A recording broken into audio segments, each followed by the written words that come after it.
Montana Territory, May 1874. The storm had passed, but the ground behind the white clapboard church was still soaked with last night's rain when Xavier Talcott found her curled beneath the overhang, skirts mudded, arms wrapped tight around a crying baby. He pulled his horse to a halt, boots hitting the ground in one smooth motion. The woman flinched as he approached. The baby's cries grew louder. "It's all right," Xavier said, voice low, steady. "I ain't here to hurt you." The woman looked up. Her eyes were red, but not from the wind. She was young, maybe 20, with a wary set to her jaw and the kind of dirt-streaked fear that only came from running too long without rest. She pressed the baby tighter against her chest, shoulders hunched like she expected a blow. "You'll never hide again," Xavier said softly. "Not if I have anything to say about it." Her lips trembled, but she said nothing. He crouched down, letting the silence stretch. The baby, a girl from the pink blanket and soft curls, let out another wail. Xavier took off his hat and ran a hand through his dark hair.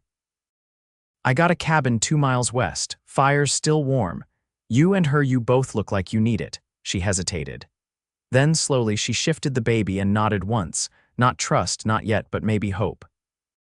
He led his horse while she followed on foot, one arm wrapped around the child, the other gripping the edge of her shawl. She limped slightly.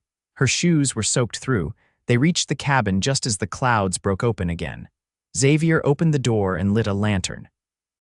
"Sit near the stove," he said. "Dry off." She obeyed without a word, settling in the rocker like she might vanish if she moved too fast. The baby cried again, and she rocked her gently, whispering something soft. Xavier poured water into a kettle, then turned. "What's your name?" She hesitated. "Harriet," she said finally. "Harriet Clemens," he nodded, then nodded toward the baby. "And her?" "Hope," she whispered, brushing a kiss to the baby's damp forehead. "Her name is Hope." Xavier set the kettle on the stove. "I'm Xavier Talcott. Folks around here call me Zav. I ranch cattle. Keep to myself mostly." Harriet gave a small nod. Her hands trembled as she unwrapped Hope from the blanket, revealing a pale little face and swollen eyes from crying. The baby looked no older than 2 months. "She's hungry," Harriet said, "but I haven't eaten in 2 days. I barely have milk left." Xavier crossed the room in 2 strides, opened a chest, and pulled out a tin of goat's milk. "It's not much, but it'll do." She blinked fast, like she might cry again, but focused on spooning milk into the baby's mouth.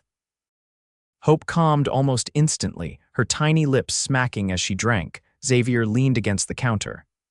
"You running from someone, Harriet?" She nodded, slow and quiet. "My husband, or he was, died last month." Xavier tilted his head. "Then who you hiding from?" "My brother-in-law," she said, voice tightening. "He came around after the funeral, said I owed him, said Hope belonged to the family, not me. He tried to take her."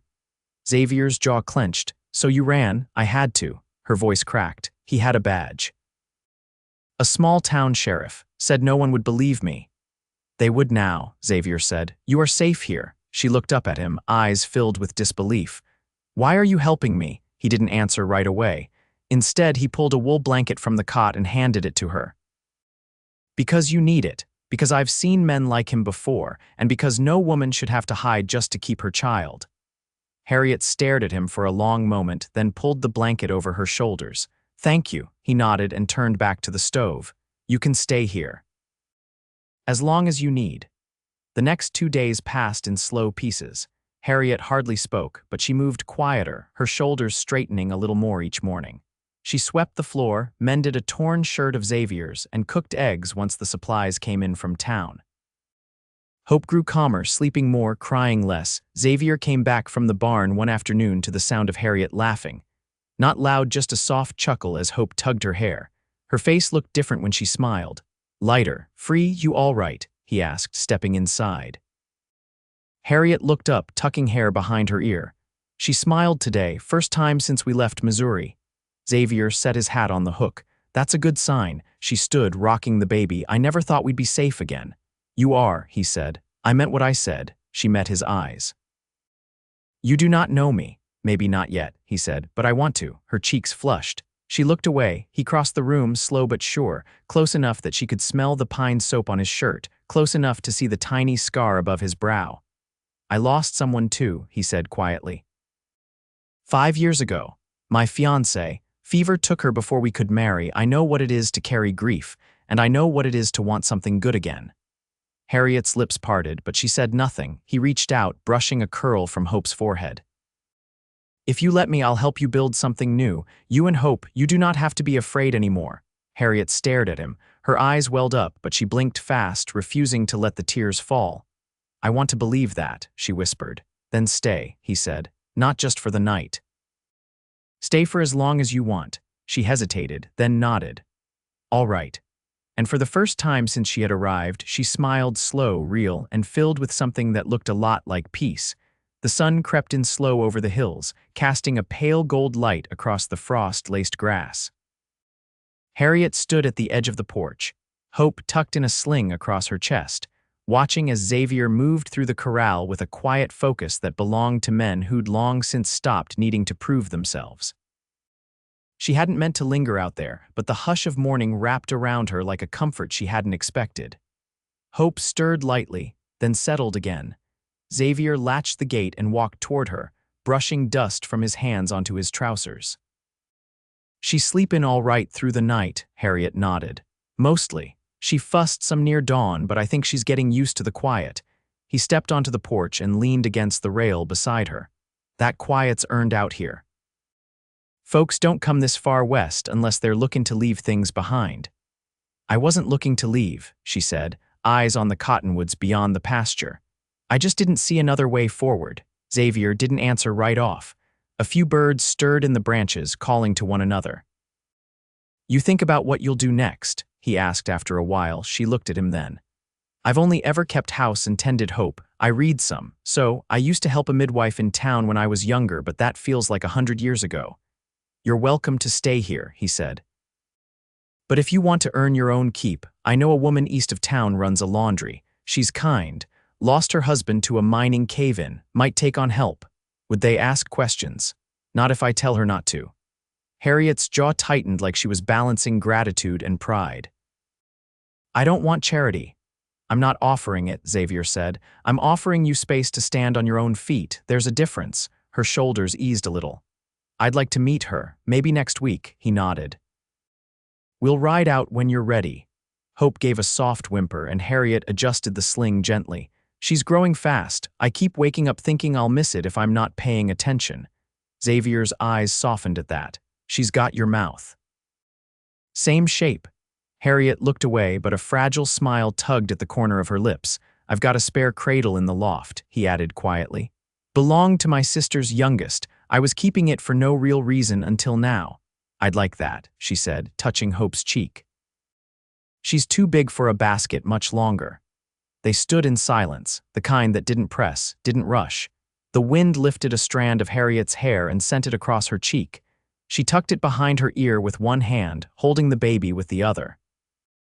"You ever think about leaving this place?" she asked. Xavier shook his head. "Had offers to move south. Better land, some say, but I built this with my own 2 hands. Every beam, every nail, it's mine. Don't see any reason to give that up." She nodded slowly. "It's the first place Hope slept without crying. That's worth something." He glanced at her sideways. "You ever think you could belong out here?" Harriet didn't answer at once. The breeze shifted. A hawk sliced the sky overhead, its shadow brushing the grass like a passing thought. "I'd like to try," she said finally, "but I'd need to learn how." Xavier turned toward her then. "I can teach you to ride, to shoot if you want. There's no rush. I've never held a rifle." "Well, you won't be the first to start late," he said. "First thing's to learn how to sit a horse without sliding clean off." That pulled a low laugh from her, unexpected and warm. "I'd probably break my neck. Not if I'm the one leading you." She looked up at him then, and whatever passed between them in that moment didn't need naming. It hung there, steady and unspoken, like the slow thaw of spring after a long winter. Inside, the kettle began to sing. Harriet turned toward the door. "I'll get it." Xavier didn't move, just watched her go, the baby still sleeping against her chest, her steps light but sure. The door shut behind her. He stayed a while longer, hands braced on the railing, eyes on the ridgeline watching for nothing in particular, but listening for the sound of a home beginning to breathe again. Xavier laid the saddle blanket across the fence rail, brushing the dust from his palms. The early June sun hadn't yet climbed high, and the cool air carried the scent of pine and meadow sage. From inside the cabin came the soft murmur of Harriet's voice, reading aloud. Not to him, but to Hope some tale from a booklet she'd found among his mother's old things. The baby cooed in response, quiet and content. He stepped to the porch and tapped the heel of his boot against the post. You ready to meet Miss Whitlow? Harriet appeared in the doorway, her hair pinned up in a way that looked like she'd tried twice and then given up. She had worn a faded blue blouse he hadn't seen before, sleeves rolled past her wrists, and Hope was wrapped snug against her chest. I think so, she said, unless she expects me to curtsy. She won't, but she might try to feed you until you can't stand. Harriet smiled, but it didn't linger. What if someone recognizes me? Xavier handed her the small woven bonnet she'd left on the peg. We're over 100 miles from where you came. Folks here are more interested in the price of flour than strangers' stories. She tied the ribbons beneath her chin and adjusted the sling. I'm not used to being seen. You don't have to be anything but yourself. They rode out slow, Harriet perched side saddle on Xavier's older gelding, the reins looped through her fingers. Hope slept against her chest, one bundled fist peeking out from the sling. The trail wound through low hills, past leaning fences and patches of wild phlox. They came upon a wagon stuck near a creek crossing one wheel sunk deep in the mud. A man in his 60s was cursing under his breath, while a girl of maybe 12 tugged at the mule's bridle. Xavier dismounted and tipped his hat. Need a hand? The man looked up, sweat streaking his temple. Be obliged, wheel caught on a root and I ain't got the strength to lift it clear. Xavier crouched beside the axle. You're from the East Road, out of Sweetwater, heading north. Harriet stayed atop the horse, watching quietly as Xavier worked. The girl glanced up at her, then at the baby. That your sister? Harriet blinked, then gave a soft laugh. No, she's mine. The girl nodded, serious. She looks soft. She's tougher than she looks. Mama says babies don't remember the hard things, just the love. Harriet didn't answer, but her hand shifted slightly, holding Hope a little closer. By the time the wagon was free, Xavier's shirt clung to his back. The older man wiped his brow and took his hat off. You've got a strong back, son, thank you. Safe travels, Xavier said, mounting again. They rode on. After a while, Harriet spoke.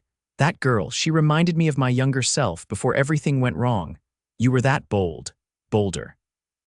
I used to climb the hayloft and read stories I wasn't supposed to touch. Got caught once and had to clean out the chicken coop for a week. Xavier chuckled low in his throat. I never learned to read till I was near grown. My sister taught me with a Bible missing half its pages. Harriet looked over at him. What made you keep at it? Didn't like being talked down to by store clerks. Wanted to know what they were charging me for. They reached a cluster of buildings near the river bend. One was a low house with a porch shaded by grapevines. A woman with a wide frame and a kerchief tied around her head stood amid steaming washtubs, sleeves rolled to her elbows. Xavier Talcott, the woman called, wiping her hands. You finally bring me a reason to stop complaining about my workers. He dismounted and helped Harriet down. Miss Whitlow, this here's Harriet Clemens. She's looking to work. Miss Whitlow wiped her hands on her skirt and stepped closer. You've got a baby with you. That'll make lifting heavy cloth a challenge. I can work mornings. I'll earn my place. The older woman studied her a moment longer, then nodded. I need someone with neat stitches and a steady hand more than I need brute strength. You know how to mend. I do. Then come by day after tomorrow. Bring the child. My niece can watch her while we work. Harriet glanced at Xavier, uncertain. He gave a small nod. I will, she said. Thank you. On the ride home, Harriet didn't speak for a long while. You nervous? Xavier asked. She shook her head. No, just thinking what it means to earn something again. You've already started. She looked at him, and this time there was no hesitation in her voice. I want to build something. Not just survive it. He reached over and touched her hand lightly where it rested against the saddle horn. She didn't pull away. We'll build it together, he said. And in that silence that followed, there was no fear, only the sure, slow settling of trust. The mid-June heat settled thick over the valley, curling through the tall grass and pressing down on the cabin like a warm hand.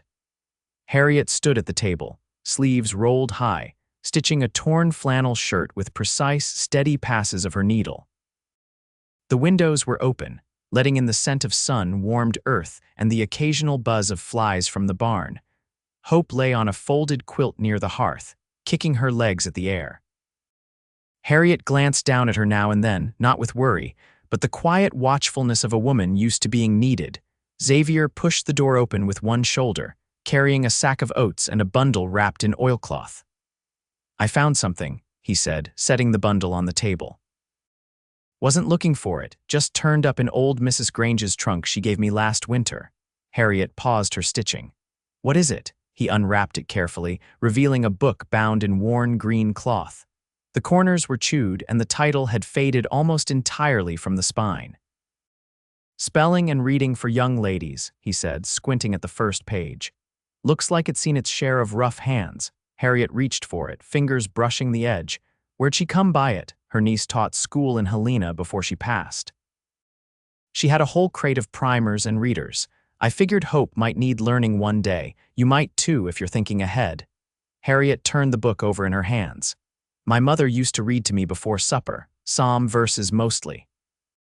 She said a woman should know her letters as well as her prayers." Xavier leaned against the wall, arms folded, watching her. "You miss her?" "I do," she said, not looking up. "She died before Hope came along. I still catch myself reaching for her hand when I'm tired." Hope gave a soft gurgle from the floor. "She's starting to sit up more," Xavier said. "Noticed it yesterday." "She's stubborn," Harriet said. "Won't wait to be ready. Just pushes herself forward. She takes after you then." Harriet looked up, surprised by the gentleness in his voice. She didn't answer, but her lips parted slightly as if she might. He stepped closer. "There's something I've been meaning to ask, if you've got a mind to hear it." She set the book down carefully. "Go ahead." "I've got a plot of land behind the barn, flat, near the creek. I was thinking we could build something there." "Something separate, if that's what you want." Her brow furrowed. "You mean a house?" "I mean a place that's yours, not just you staying under my roof, something you decide the shape of. I can help build it." "I want to." She studied him for a long moment, her hands resting quiet against the table's edge. "That's not a small offer." "No," he said. "It ain't." Harriet looked over at Hope, then back at Xavier. "You're not doing this just to be kind, are you?" "No," he said. "I'm not." She nodded once. "Then yes, I'd like that." Evening came with a hush. Harriet sat on the steps, Hope drowsy in her arms. Xavier returned from the barn, brushing hay from his sleeves, and sat beside her. "There's a carpenter in town," he said. "Name's Dorsey. He owes me a favor. I'll ask him for the plans." "I could draw something," she said. "Nothing fancy, just what we'd need." Xavier turned toward her. "You already thinking in we?" Harriet didn't look away. "I am." Hope stirred, and Harriet bounced her gently, murmuring something soft he couldn't quite hear. Xavier reached out, his hand resting over hers where it cradled the child. She didn't pull back. The sun dipped below the ridge, casting the sky in deep amber. Around them, the sounds of the land settled into quiet. Nothing rushed, nothing forced. Xavier spoke low. "I've been alone a long time. Wasn't sure I had room for anything more." "You do," Harriet said. "So do I." They didn't speak after that. They didn't need to. And as the last light faded, the three of them sat together on the porch, the silence between them full of something new, something growing. Harriet stood behind the cabin, skirts hitched above her ankles, boots sunk deep in the soft, churned dirt where the new foundation had been squared off with stakes and twine. Xavier was crouched nearby, measuring distance between posts with a strip of knotted rope. Dorsey's hand-drawn plans were pinned under a stone beside them, already smudged with dust and fingerprints. She shielded her eyes from the sun. "It's smaller than I pictured." Xavier looked up. "It'll hold everything you need. Kitchen set to catch morning light. Loft above the hearth for Hope once she's older. Room enough for a table, bed, and time to spare." She studied the lines in the dirt again. "It's the first thing I've ever had built for me. It's the first thing I've ever built that wasn't just for myself," he said, rising. "That counts too." From the porch, Widow Marin waved a dishcloth. "She's still sleeping," she called, referring to Hope, who lay napping in a basket inside the cabin. "I'll keep watch till supper." Harriet returned the wave and turned back. "I'll be glad when she's old enough to come outside, sit in the grass, chase beetles." "She'll be stubborn about it," Xavier said, "and fast. You keep saying that like you know her future." I know her blood, he said, brushing his knuckles against Harriet's sleeve. That tells me plenty. They worked through the morning, and by midday the first post was set deep into the earth. Harriet pressed her palm to it, steadying it while Xavier tamped the soil around the base. He paused, glancing at her hand on the wood. You'll need to choose the color, he said. For the walls, for everything. Stain, trim curtains. I've done enough guessing for one lifetime. She smiled, but her voice stayed thoughtful. Something soft, not fancy, just quiet. You want me to ride in next week? Ask Miss Whitlow to help you pick. She'd bring half the town with her if I let her, she said. No, I'll come. I'm not hiding anymore. They ate supper on the porch. Widow Marin had gone home, and Hope dozed nearby in her cradle. The air turned cool as the sun dipped, and a faint breeze stirred the scent of sage and warm pine from the hills. Xavier leaned back in the chair beside her. You still thinking about Missouri? Harriet shook her head. No. I don't feel tied to it anymore. Then where do you feel tied? She looked at him fully. Here, to this ground, and to you. He reached across the space between them, calloused fingers brushing the crook of her wrist. You're not just a guest here, Harriet. You're the reason I want the days to feel longer. She didn't answer right away. Instead, she turned her hand over and laced her fingers through his. The gesture was unhurried, certain. I never thought I'd get to choose a man, she said, voice low. Not really. Not with laughter and quiet nights and a child between us. You're choosing now, he said. I am. That night, she didn't return to the cot by the hearth. After Hope was fed and asleep, Harriet folded her shawl and laid it at the foot of Xavier's bed. He stood near the window, watching her in the starlight. I don't want to wait outside my own life anymore, she said. He crossed to her. You never have to again. He kissed her without hurry, without question. Her hands found his shoulders and his arms came around her, steady and warm. Nothing rushed, no need to. They had chosen each other in the shape of everyday things, shovels shared, meals eaten in silence, a child held between them like a promise. By fall, the house stood finished. Cedar trim framed the windows, and Harriet had sewn muslin curtains with blue stitching along the hem. Hope had begun crawling on the wood floor, chasing her linen doll with delighted squeals, while Harriet baked cornbread with her sleeves rolled and her hair loose around her shoulders. Xavier built a fence for a garden, and Harriet planted late cabbage and turnip seed just to see what might grow. In the evenings, they sat on the stoop while Hope babbled between them, and the last light of day spilled across the porch like a blessing. Winter came early that year. Snow dusted the hills in late October, and the stove burned warm from dawn to dusk. Harriet kept a pot of stew simmering most days, and Xavier carved a cradle with his own hands, planning for the baby they hadn't quite dared to speak aloud until the first signs showed in the curve of her belly. She told him one night, her voice hushed as the wind outside. He didn't speak, just leaned his forehead to hers and closed his eyes. Are you afraid? She asked. Not with you beside me, he said. They married the following spring in the field behind the house, with a few neighbors and the scent of new grass in the air. Hope clung to Harriet's skirt, and Xavier's hand never left hers. No preacher, just spoken vows and a shared promise under the open sky. Their days were steady after that. Xavier taught Hope to ride, slow and careful on the old gelding. Harriet taught her to read from the green cloth book, and when the second baby came a boy with Xavier's eyes and Harriet's mouth, Hope held him like he was hers alone. They lived quiet and strong and close. And when the nights stretched long and the years passed soft beneath their feet, they never forgot what it meant to choose each other, again and again, in every small way that mattered. Together, they built a life that held.